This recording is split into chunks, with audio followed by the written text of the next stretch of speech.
নমস্কার বন্ধুরা, মাটির দিনলিপি ব্লগসে তোমাদের সবাইকে আবারও স্বাগতম। আজ আমরা বেরিয়ে পড়েছি একদম স্পেশাল একটা জায়গায়, খাটু শ্যামের মন্দিরের মেলা ঘুরতে।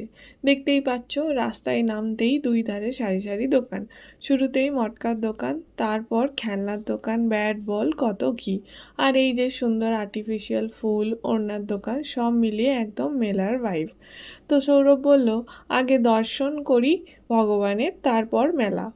আমরাও ভাবলাম ঠিকই তো, আগে ভগবানের আশীর্বাদ নেওয়া যাক, তারপর সব কিছু হবে। গরমের জন্য ভিড় একটু কম থাকলেও লাইন দিয়েই ঢুকতে হয়েছে, কিন্তু ভেতরে ঢুকে একদম শান্তির দর্শন করলাম। মনটা একদম ফ্রেশ হয়ে গেল।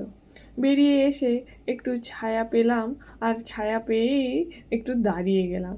আর জায়াঙ্কের অবস্থা তো একদম হাফ বয়েল ডিমের মতো, একদম ক্লান্ত হয়ে পড়েছে। এই গরমে সত্যিই টিকে থাকা মুশকিল কিন্তু।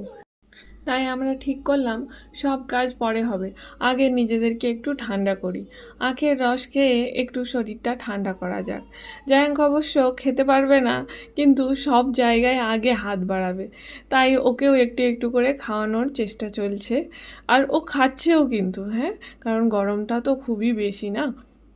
তারপর ওখান থেকে একটু বিশ্রাম নিয়ে বেরিয়ে পড়লাম দোকানের দিকে। সবার প্রথমে ঢুকলাম লোহার জিনিস দেখতে। লোহার কত রকমের জিনিস, তারপর বাচ্চাদের খেলনা সবই আছে।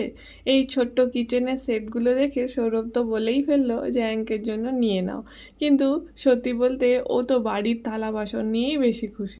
বেকার বেকার এই খেলনাগুলো নিয়ে গিয়ে ঘরেতে জমা হবে। ও এইগুলো নিয়ে একদমই খেলবে না, ও সেই আমার রান্নাঘরের থালা বাসন নিয়েই খেলতে পছন্দ করে। তারপর দেখলাম অনেক দিন পরে কানের মঙ্গলসূত্রের দোকান। একদম ছোটোবেলার কথা মনে পড়ে গেল। তাই আমি নিয়ে নিলাম একটা কানের দুল আর একটা সুন্দর মঙ্গলসূত্র। এই যে দাঁড়াও, তোমাদের দেখাবো। এই দুটো জিনিস নিয়েছি, বলো তো কেমন হয়েছে দেখতে।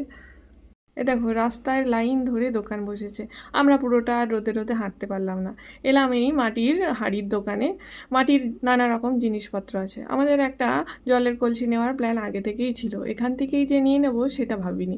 তারপর বাড়ির উদ্দেশ্যে রওনা দিলাম। আজকের মতো এখানেই শেষ করছি। ভিডিওটা ভালো লাগলে লাইক, শেয়ার আর সাবস্ক্রাইব করতে ভুলো না। তখন সুস্থ থেকো, ভালো থেকো।